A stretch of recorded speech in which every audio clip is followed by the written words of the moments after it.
마태복음 15장. 그때 예루살렘에서 몇몇 바리새파 사람들과 율법 학자들이 예수님께 왔습니다. 그들이 물었습니다. 당신의 제자들은 왜 우리 조상의 전통을 지키지 않습니까? 그들은 음식을 먹기 전에 손을 씻지 않습니다. 예수님께서 대답하셨습니다. 너희는 왜 너희의 전통 때문에 하나님의 계명을 어기느냐?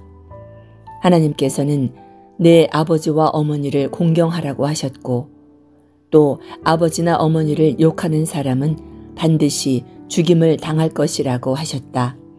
그런데 너희는 누구든지 아버지나 어머니에게 드릴 것을 하나님께 드렸습니다 라고 말하면 그 부모를 공경할 필요가 없다고 한다. 이처럼 너희는 너희의 전통 때문에 하나님의 말씀을 무효로 만들었다. 위선자들아, 이사야가 너희에게 대해 잘 예언했다. 이 백성은 입으로는 나를 공경하지만 그들의 마음은 내게서 멀리 떠나 있다. 그들은 사람의 명령을 가르침으로 삼아 헛되이 나를 예배한다. 예수님께서 무리를 불러 말씀하셨습니다. 들어서 깨달아라. 사람을 더럽히는 것은 입에 들어가는 것이 아니라 입에서 나오는 것이다. 그러자 제자들이 다가와 말했습니다. 바리새파 사람들이 이 말씀을 듣고 마음이 상한 것을 아십니까? 예수님께서 대답하셨습니다. 내 하늘 아버지께서 심지 않으신 것은 다 뽑힐 것이다. 그들을 내버려 두어라. 그들은 눈먼 길잡이들이다. 눈먼 사람이 눈먼 사람을 인도하면 둘 다 구덩이에 빠진다. 베드로가 예수님께 말했습니다. 그 비유를 우리에게 설명해 주십시오.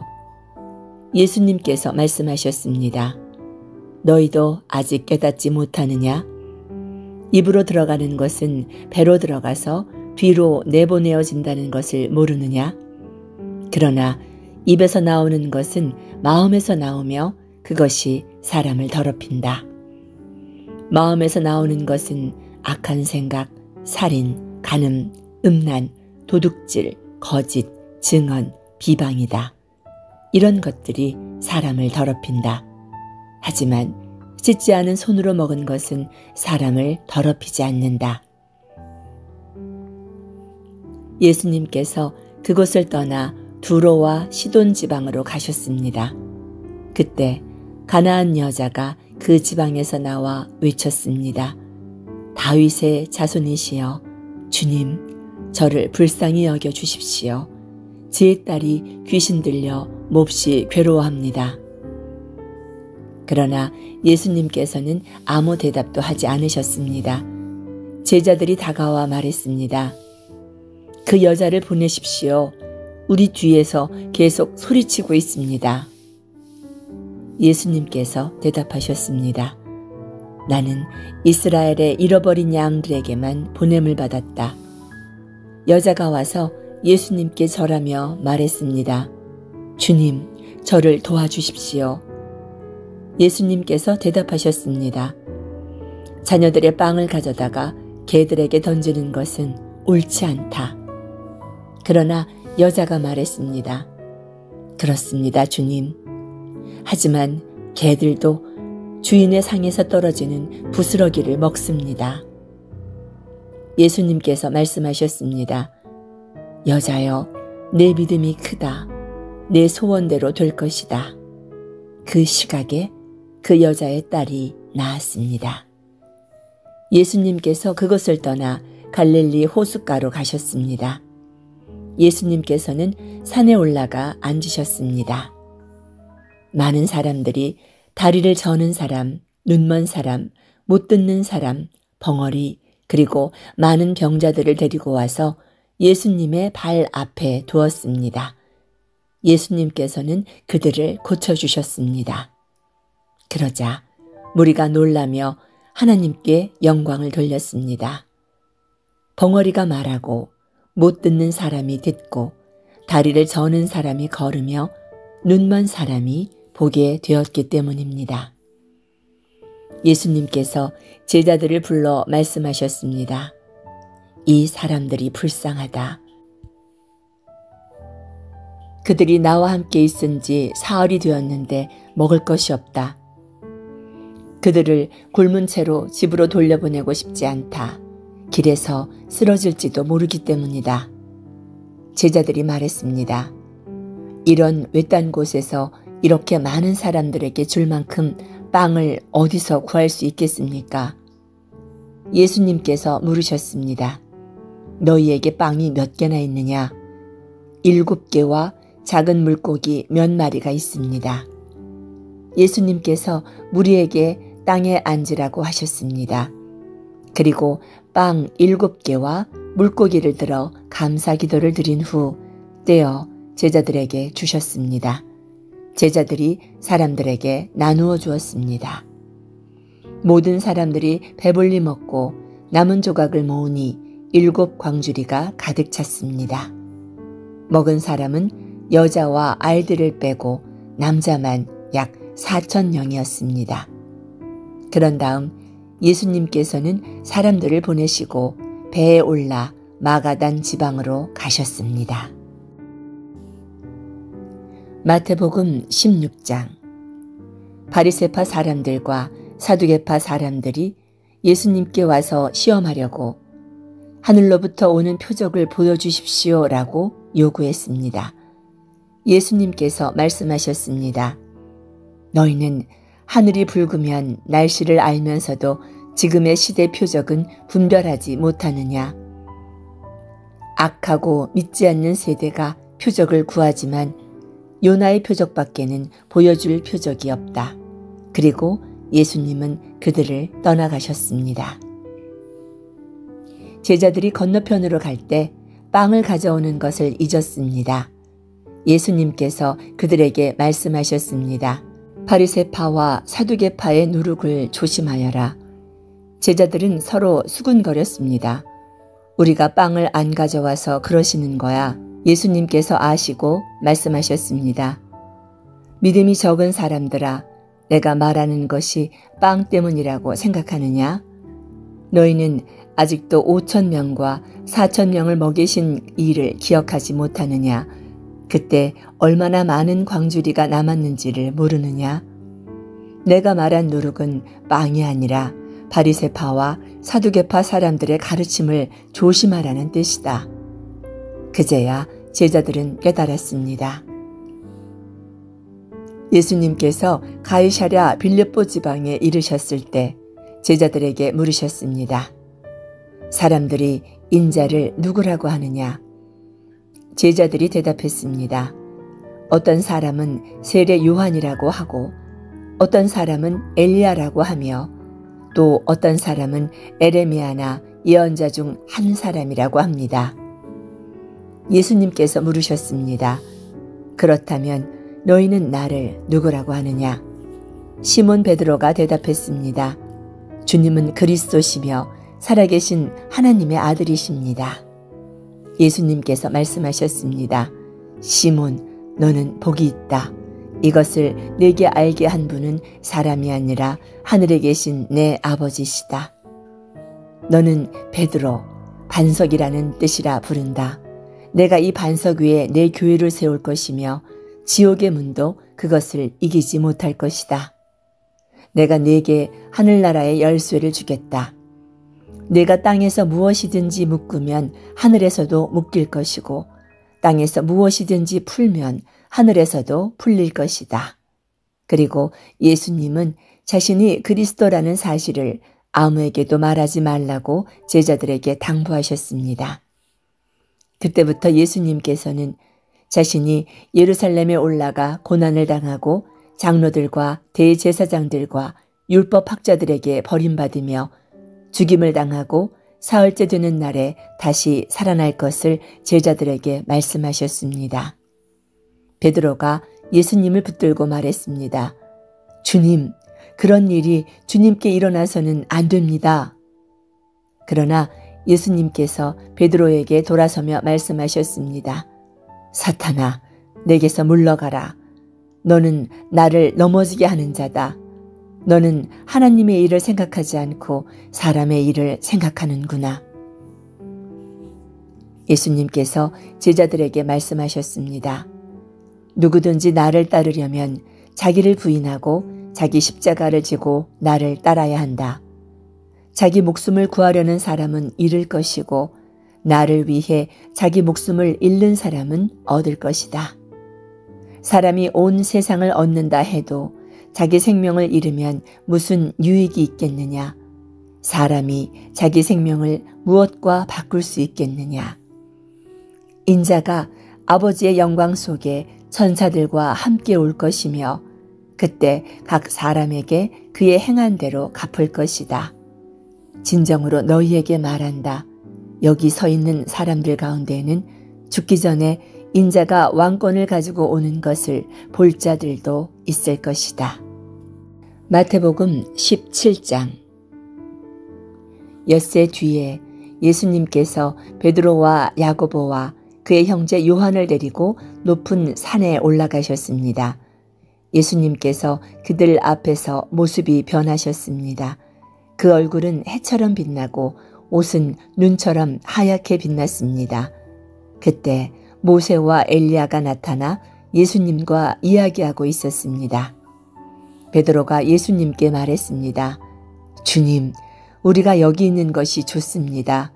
제가 초막 셋을 지어 하나는 주님을, 하나는 모세를, 하나는 엘리야를 위하여 드리겠습니다. 베드로가 아직 말하고 있을 때 빛나는 구름이 그들을 덮더니 구름 속에서 이런 음성이 들렸습니다. 이는 내 사랑하는 아들이며 내가 기뻐하는 자다. 너희는 그의 말을 들어라. 제자들은 이 음성을 듣고 두려워 얼굴을 땅에 대고 엎드렸습니다. 예수님께서 다가오셔서 그들에게 손을 대며 말씀하셨습니다. 일어나라.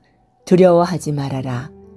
제자들이 눈을 들어보니 예수님 외에는 아무도 보이지 않았습니다. 그들이 산에서 내려올 때 예수님께서 명령하셨습니다.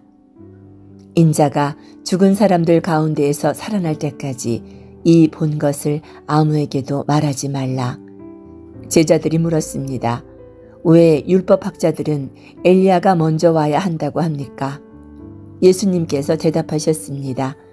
엘리야가 분명 먼저 와서 모든 것을 회복할 것이다. 그러나 내가 너희에게 말한다. 엘리야가 이미 왔지만 사람들이 그를 알아보지 못하고 자기들이 하고 싶은 대로 했다. 인자도 그들 손에 고난을 당할 것이다. 그제야 제자들은 예수님이 세례자 요한을 두고 하신 말씀인 줄 알았습니다. 그들이 무리에게 이르렀을 때 한 사람이 예수님께 와서 무릎을 꿇고 말했습니다. 주님, 제 아들을 불쌍히 여겨 주십시오. 그는 간질에 걸려 자주 불과 물에 넘어집니다. 제가 제 아들을 제자들에게 데리고 왔지만 고치지 못했습니다. 예수님께서 말씀하셨습니다. 믿음이 없고 삐뚤어진 세대여, 내가 언제까지 너희와 함께 있어야 하겠느냐? 언제까지 너희를 참아야 하겠느냐? 그 아이를 내게 데려오너라. 예수님께서 귀신을 꾸짖으시자 귀신이 나가고 아이가 그 순간 나았습니다. 제자들이 따로 예수님께 나와 물었습니다. 왜 우리는 귀신을 쫓아내지 못했습니까? 예수님께서 말씀하셨습니다. 너희의 믿음이 작기 때문이다. 진정으로 말한다. 너희가 겨자씨만한 믿음이라도 있으면 이 산더러 여기에서 저기로 옮겨가라 해도 옮겨질 것이다. 너희가 못할 일이 없을 것이다. 그들이 갈릴리에 함께 모였을 때 예수님께서 제자들에게 말씀하셨습니다. 인자가 사람들의 손에 넘겨질 것이다. 그들은 그를 죽일 것이나 그는 사흘째 되는 날에 다시 살아날 것이다. 제자들이 매우 슬퍼했습니다. 그들이 가버나움에 이르렀을 때 성전세를 거두는 사람들이 베드로에게 물었습니다. 너희 선생님은 성전세를 내지 않느냐? 베드로가 냅니다 라고 대답하고 집에 들어가자 예수님께서 먼저 말씀하셨습니다. 시몬아, 내 생각은 어떠하냐? 세상의 왕들이 세금을 거둘 때 자기 아들에게서 받느냐 아니면 남들에게서 받느냐? 베드로가 남들에게서 받습니다 라고 하자 예수님께서 말씀하셨습니다. 그렇다면 아들들은 세금에서 자유롭다. 그러나 우리가 그들을 걸려 넘어지게 하지 않기 위해 이렇게 하자. 바다에 가서 낚싯줄을 던지고 먼저 잡히는 물고기의 입을 열어라. 거기서 한 3개를 얻을 것이다. 그것을 가져다가 나와 너를 위해 내라. 마태복음 18장. 그때 제자들이 예수님께 와서 물었습니다. 하늘나라에서는 누가 가장 큰 사람입니까? 예수님께서 어린아이 하나를 데려다가 그들 가운데 세우시고 말씀하셨습니다. 진정으로 너희에게 말한다. 너희가 돌이켜 어린아이처럼 되지 않으면 결코 하늘나라에 들어갈 수 없다. 그러므로 누구든지 이 어린아이처럼 자기를 낮추는 사람이 하늘나라에서 가장 큰 사람이다. 또 누구든지 이런 어린아이 하나를 내 이름으로 받아들이면 곧 나를 받아들이는 것이다. 누구든지 나를 믿는 이 작은 자들 중 하나를 죄짓게 하면 차라리 목에 큰 맷돌을 매달고 바다에 빠지는 것이 낫다. 세상에 넘어질 일이 없을 수는 없지만 그 일을 일으키는 사람에게는 화가 있다. 네 손이나 발이 너를 죄짓게 하면 잘라내버려라. 2손 2발을 가진 채로 지옥에 가는 것보다 한 손이나 한 발을 가지고 생명에 들어가는 것이 낫다. 네 눈이 너를 죄짓게 하면 빼어 던져라. 2 눈을 가진 채로 지옥불에 던져지는 것보다 한 눈으로 생명에 들어가는 것이 낫다.